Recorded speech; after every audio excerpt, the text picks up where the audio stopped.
안녕하십니까. 남북미 무기열전 시간입니다.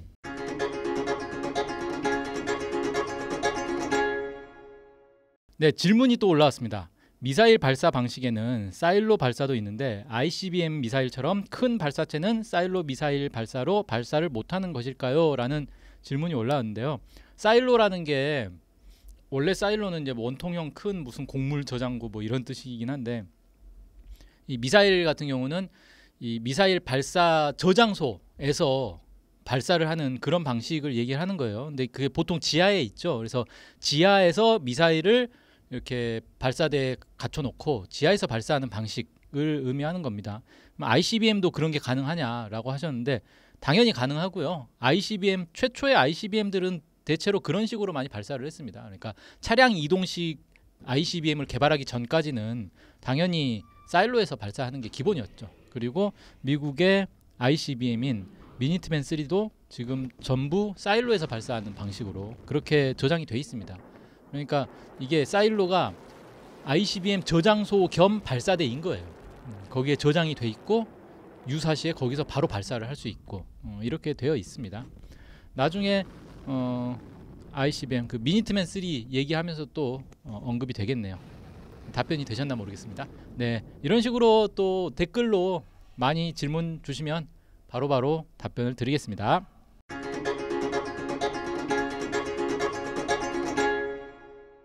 오늘은 대륙간 탄도미사일에 대해서 얘기를 나눠보고자 합니다. 대륙간 탄도미사일, 영어로 ICBM이죠. 인터 어쩌고저쩌고. 네.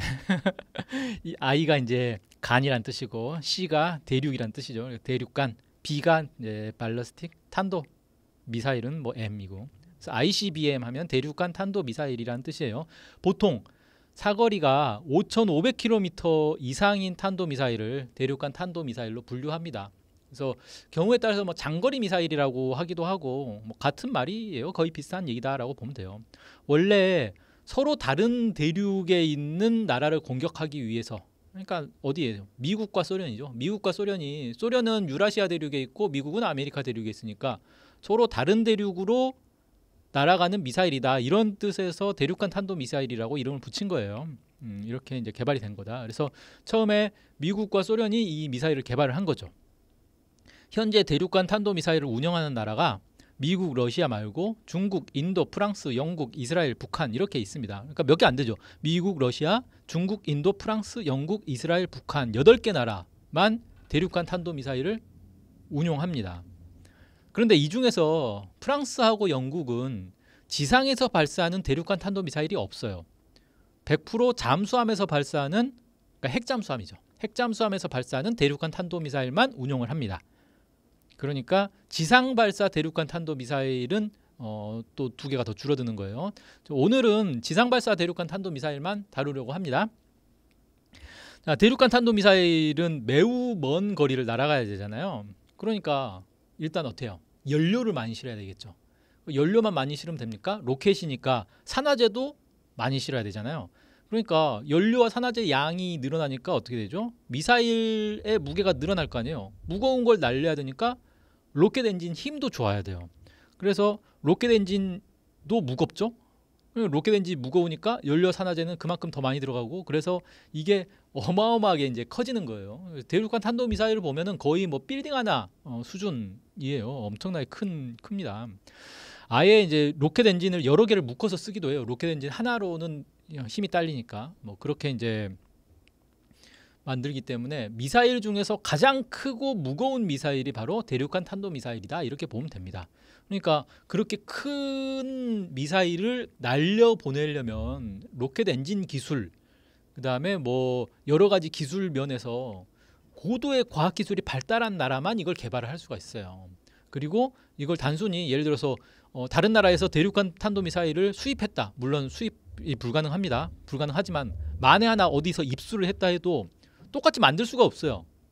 그 기술력이 없으면은 이걸 있어도 보고도 만들 수가 없어요. 일단 재료가 특수 재료를 쓰잖아요. 특수 재료를 만드는 것 자체가 뭐 그걸 눈으로 본다고 해서 이거 똑같이 만들어 볼까, 이게 안 되는 거죠. 자, 뭐 예를 들어 보면은 미국의 대륙간 탄도 미사일이 미니트맨 3라고 하죠. LGM-30 이게 이제 제식 번호고 이게 무게가 36톤, 길이가 18.3m, 지름이 1.68m라고 합니다. 그러니까 길이가 18.3m면 거의 20m 가까이 되잖아요. 어마어마하죠. 뭐 어떻게 됩니까? 거의 한 5층 아파트 높이는 될 것 같은데. 근데 지름은 상대적으로 좀 작아요. 1.68m면 사람 키 정도 되는 거잖아요. 그러니까 그 정도 되는 데 길이는 엄청 긴, 그러니까 가늘고 긴 연필 같은 그런 이제 모습이고 무게가 36톤, 무려 36톤이나 되는 게 우주로 날아간다고 생각해 보세요. 어마어마한 거죠. 자, 그래서 이 대륙간 탄도 미사일이 만들기가 어려워요. 만들기가 어렵고 이 효율을 높여야 되기 때문에 어떻게 만드냐면 미사일 두세 개를 직렬로 이어붙이는 식으로 해서 2단 미사일 혹은 3단 미사일 이렇게 만듭니다. 그러니까 1단 로켓으로 우주까지 날아 올리고 그 다음에 1단 로켓은 버려요. 그 다음에 2단, 3단으로 이제 원하는 위치까지 쭉 날아가서 2단도 버리고 3단도 버리고 마지막에 탄두만 밑으로 떨어져서 이제 목표물을 공격하는 거죠. 이런 식으로 이제 많이 만듭니다. 이게 이제 연료에 따라 좀 다른데 액체 연료 미사일 같은 경우는 추진력이 상당히 좋아요. 그래서 2단 미사일로 만드는 게 이제 가장 효율적이다라고 하고 고체 연료 미사일 같은 경우는 추진력이 좀 떨어지기 때문에 3단으로 만드는 게 가장 효율적이다 이렇게 얘기를 합니다. 물론 4단, 5단으로 만들 수도 있는데 오히려 이제 효율이 떨어진다고 해요. 그래서 2단 혹은 3단으로 만드는 게 기본이다 이렇게 보시면 되겠습니다. 대륙간 탄도 미사일 하면은 좀 여러 가지 오해가 있는 게 있어요. 그 중에 하나가 이제 뭐가 있냐면은 미사일이 우주로 올라가면은 우주 공간에는 중력도 없고 공기 저항도 없기 때문에 이게 사거리가 제한이 없다. 즉 일단 우주로만 올라가면 어디든지 날아갈 수 있다라는 생각을 하시는 분들이 있더라고. 이거를 꽤 과학 지식이 있는 분들도 이런 주장을 하는 분들이 있어요. 근데 이게 일단은 말이 안 되는 게 그럼 대륙간 탄도 미사일이라는 건 사거리가 의미가 없잖아요. 일단 우주로 올라가면 어디든지 갈 수 있으면 사거리가 몇 킬로미터다 몇 킬로미터다 이렇게 얘기할 필요가 없거든요. 그런데 대륙간 탄도 미사일마다 사거리가 다 정해져 있어요. 이 얘기는 뭐냐면 아무데나 그러니까 무기한 막 날아가고 이런 건 안 된다라는 거죠. 그리고 지난 시간에 이제 말씀드렸던 것처럼 V2 로켓이 세계 최초의 탄도 미사일이잖아요. 독일에서 개발한. 얘도 우주까지 올라가요. 우주까지 올라가서 다시 떨어지는 거예요. 근데 우주까지 올라갔지만 고작 프랑스에서 영국으로 날아가는 정도였다는 거예요. 그러니까 우주로 날아간다고 해서 그냥 무기한 날아가고 이런 건 아니에요. 자, 우리가 이제 우주라는 게 지난 시간에도 잠깐 얘기했죠. 고도 100km를 우주로 봅니다. 그러니까 100km 이상 올라가면 거기서부터 우주로 판별을 하는 거예요. 이 경계선을 카르만선이라고 부릅니다. 그러면 카르만선 너머로 올라가면 우주로 올라가면 거기엔 중력도 없고 공기도 없냐? 실제로 아닙니다. 고도 100km에서 중력이 약 5% 정도 줄어들어요. 5%도 안 줄어들어요. 4점 얼마 줄어들 겁니다 아마. 그러니까 몸무게가 50인 사람이 고도 100km 우주로 올라가도 몸무게가 45km 정도 그러니까 48kg 정도로 무게가 이제 줄어든다는 거죠. 거의 차이가 없잖아요. 그래서 중력이 줄어든다 이건 아니에요. 근데 왜 사람들이 우주에 가면 중력이 없어진다라고 생각을 하느냐? 이게 사진이나 영상을 보고 약간 착각을 하는 게 있는데 그 우주정거장 영상을 보면 우주정거장에서 우주인들 어떻게 합니까? 막 둥둥 떠다니잖아요. 그 무중력 상태에서 막 떠다니는 것처럼 보이잖아요. 그래서 사람들이 우주정거장에 가면 무중력이 되는구나. 즉 우주에 나가면 무중력이 되는구나 라고 착각하는데 우주정거장은 사실 상당히 저궤도에서 뜹니다. 인공위성들보다 상당히 낮은 고도에서 뜨는데 아까도 말씀드린 것처럼 중력이 거의 안 줄어들어요. 이 정도 낮은 궤도에서는 중력이 거의 안 줄어드는데 근데 어떻게 무중력 상태인 것처럼 둥둥 떠다닐 수 있느냐? 그거는 우주정거장이 지구 주변을 공전을 하고 있잖아요. 원심력이 있을 거 아니에요. 중력과 원심력이 정확히 상쇄가 됩니다. 그래서 무중력 상태로 느껴지는 거예요. 그러니까 우주 정거장에서 놓고 이렇게 보면은 무중력 상태로 느껴지는 것처럼 보이지만 실제로는 중력은 여전히 작용하는 거예요. 다만 원심력이 있어서 이게 상쇄될 뿐이다. 이게 마치 뭐랑 똑같냐면 엘리베이터를 탔는데 엘리베이터가 고장이 나서 줄이 끊어져 가지고 자유낙하한다고 생각해 보세요. 그러면 그 안에 있는 사람은 여전히 중력을 받잖아요. 하지만 엘리베이터 안에서 보면 엘리베이터가 자유낙하하니까 그 안에 있는 사람은 몸이 둥둥 뜨거든요. 마치 무중력 상태에 간 것처럼. 일시적으로 그렇게 돼요. 그런 거랑 같은 개념인 거예요. 그래서 우주에 나간다고 해서 지구 중력이 없어지는 게 아니다. 지구에서 아주 멀리 떨어져야 중력이 많이 이제 줄어든다 이렇게 볼 수가 있어요. 근데 대체로 인공위성도 그렇고 뭐 미사일 같은 경우도 지구에서 그렇게 높이 멀리 떨어지지 않습니다. 그래서 중력이 그렇게 줄어들지 않아요. 그리고 공기도 없다라고 하는데 우주에는 공기가 없죠.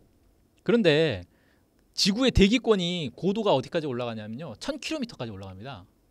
그러니까 고도 100km면은 여전히 공기가 많지는 않아요. 많지는 않지만 없는 건 아니에요. 공기가 꽤 있어요. 그래서 공기 저항이 계속 있어요. 그래서 실제 인공위성도 보면은 인공위성이 지구 주변을 계속 돌잖아요. 공기 저항 때문에 얘가 속도가 점점 느려집니다. 속도가 느려지면 어떻게 되느냐? 궤도가 낮아져요. 에너지를 잃어서 궤도가 낮아지는 거예요. 그래서 궤도 보정을 중간중간 해줘야 됩니다.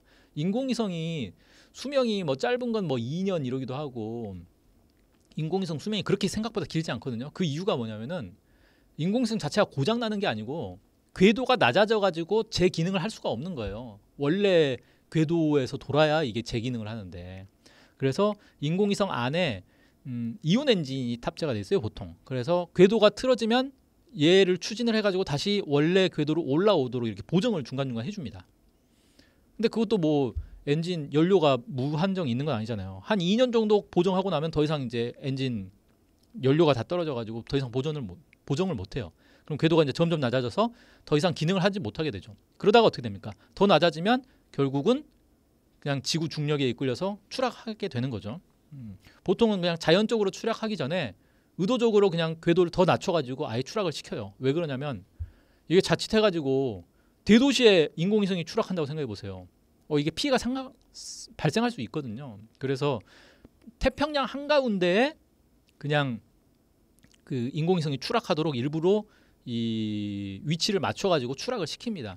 그렇게 해서 태평양 한가운데 퐁당 떨어지도록 만들어요. 자, 아무튼 이 미사일이 날아간다고 해서 무중력 상태거나 진공이거나 이러지 않다. 공기저항도 있고 중력도 있다라는 겁니다. 그래서 무한정 날아갈 수는 없어요. 자, 미니트맨 3로 오늘은 좀 얘기를 계속 해볼게요. 대표적인 대륙간 탄도 미사일이니까 미니트맨 3 같은 경우는 수직거리로 1120km를 상승을 합니다. 그러니까 최대 고도가 1120km예요. 1000km 정도 되는 거예요. 야, 1000km면 엄청 높은 것처럼 보이잖아요. 근데 아까 뭐라 했죠? 100km만 올라가도 우주라고 했으니까 1000km면 엄청 높이 올라가는 것처럼 보이지만 실제 지구 반지름이 어느 정도 되냐면 6400km 정도 됩니다. 그러니까 지구 반지름이 6400km인데 1000km 올라가는 거면 지구 반지름에 비해서는 그렇게 높이 올라가는 건 아니에요. 그러니까 지구가 이렇게 있으면 아주 멀리까지 가고 이런 거 아닙니다. 거의 표면에서 도는 거다. 이렇게 보시면 돼요. 뭐 그림 이제 보시면 아시겠지만 실제 이제 미니트맨 3의 궤적을 지구 전체 크기에 비해서 맞춰가지고 그려본 건데 이렇게 올라갑니다. 그러니까 실제로 그렇게 높이 막 올라가는 건 아닌 거죠. 그러니까 다시 떨어지는 거예요. 사람들이 우주에 올라갔는데 왜 다시 지구에 떨어지느냐라고 묻는 사람들도 꽤 있어요. 우주에 올라가면 끝이 아니에요. 우주에 올라가도 지구 중력을 받고 있기 때문에 다시 떨어지는 거예요. 돌을 던졌는데 좀 멀리 날아가는 것 뿐이지 실제로는 그냥 던진 돌이 그냥 다시 떨어지는 거랑 똑같은 이치로 미사일도 떨어지는 겁니다. 한국 최초의 인공위성이 우리별 1호인데 우리별 1호의 고도가 1300km거든요. 그러니까 되게 낮은 고도로 날고 있는데 그것보다도 더 낮게 나는 거예요. 대륙간 탄도미사일은. 미니트맨 3의 사거리가 13,000km입니다. 그래서 그걸 이제 맞춰가지고 이렇게 그려놓은 거예요. 수직거리로는 1000km 정도 올라가고 수평으로는 13,000km를 날아가는 그런 미사일이다. 이렇게 보시면 되겠고요. 대륙간 탄도미사일 비행 과정을 좀 이제 자세히 살펴보려고 합니다. 띄우는 그림을 좀 보시면 되는데 일단 로켓이 이제 점화를 하면 쭉 올라갈 거 아니에요. 쭉 올라가서 약 1분 정도 이 연료를 태웁니다. 그럼 1분 정도 지나고 나면은 추진이 끝날 거 아니에요. 그러면 일단 로켓은 분리해 버려요. 그 다음에 그때 탄두를 덮은 덮개도 버립니다. 이거는 덮개도 무게가 나가잖아요. 불필요한 부품은 다 버리는 거예요. 그래야 가벼워지니까 더 멀리 나갈 수 있을 거 아니에요. 그래서 1단 로켓 버리고 탄두 덮개도 버리고 그 다음에 2단 로켓이 점화를 하겠죠. 점화를 해서 이것도 역시 60초 정도 점화가 돼요. 그래서 120초가 지나면 발사 후 120초가 지나면 추진이 다 끝납니다. 그러면 2단 로켓도 분리해 버려요. 그 다음에 3단 로켓이 점화를 하는데 이것도 약 1분 정도 이 분출을 합니다. 그러고 나서 추진이 끝나면 또 버려요. 그러면 마지막에 후추진체라는 게 있어요. 후추진체가 이제 그 분리가 돼요. 후추진체는 이 탄두를 다시 이 어디입니까? 지상으로 이제 재진입시키는 그런 이제 장치인 거죠. 이 후추진체가 기동을 해가지고 재진입체 전개를 이제 준비를 해서 재진입체와 기만체를 이제 분리를 시킵니다. 기만체라는 건 뭐냐면은 이게 탄두가 미니트맨 3 같은 경우는 다탄두 미사일이고 탄두가 3개까지 탑재가 될 수가 있어요. 물론 이제 지금 전략 협정 때문에 전략 무기 감축 협정 때문에 탄두를 하나만 싣게 돼 있는데 3개까지는 실을 수 있습니다.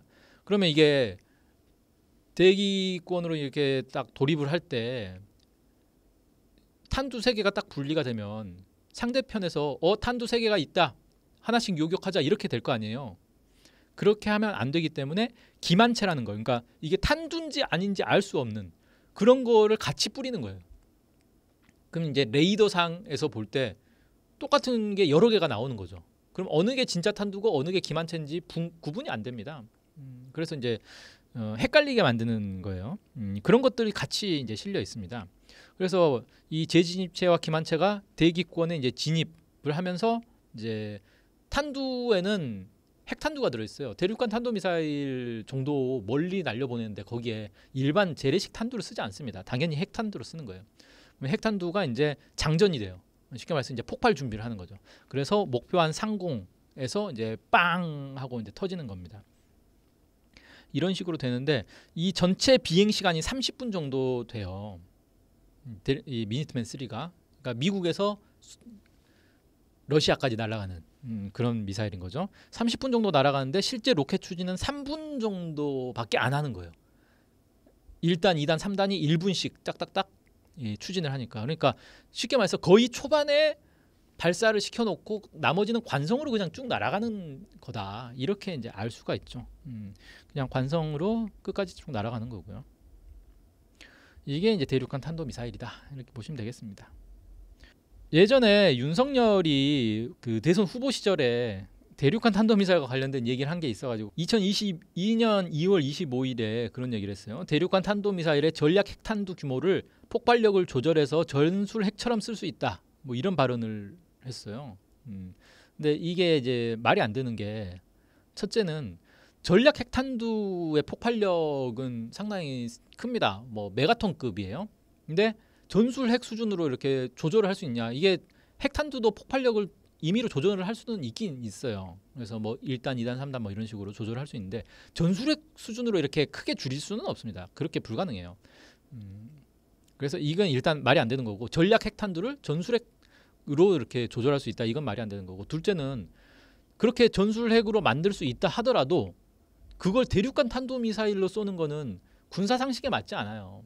그러니까 지금 윤석열이 하는 얘기는 뭐냐면 미국의 전술 핵무기를 굳이 한국에 배치할 필요가 없다. 미국한테 말만 하면 미국이 바로 전술 핵무기를 본토에서 한국까지, 그러니까 북한까지 쏴준다. 이 얘기를 하고 싶었던 건데 그런 식으로 운영을 안 한다는 거예요. 왜 안 하느냐? 대륙간 탄도미사일은 너무 비싸요. 그런 식으로 운영하기엔 너무 비싸기 때문에 그렇게 사용을 안 합니다. 마치 이제 모기를 잡기 위해서 대포를 쏘는 격이 되는 거예요. 전술 핵무기는 전술 이 이동 수단에 탑재를 해서 쏘는 거지 대륙간 탄도미사일에다가 고작 전술 핵탄두를 쏘기 위해서 이 비싼 거를 쓴다. 이건 말이 안 되는 거예요. 그래서 매우 비효율적이기 때문에 미국한테 그런 걸 요구해서 미국이 뭔 소리 하느냐라고 일축을 할 겁니다. 그래서 말이 안 되는 얘기를 한 거예요. 그래서 지난번에도 얘기했듯이 윤석열이 자기가 잘 모르는 게 있으면 그냥 말을 안 해야 되는데 자꾸 아는 척하는 게 문제예요. 그래서 헛소리를 했는데 그런 걸 소개를 시켜드립니다. 네, 오늘은 여기까지 하고요. 이제 마무리를 해야 되겠습니다. 이 방송은 자주시보와 촛불전진 유튜브로 송출되고 있습니다. 둘 다 들어가서 좋아요와 구독 꼭 부탁드리겠습니다. 그럼 오늘 여기서 마치겠습니다. 고맙습니다.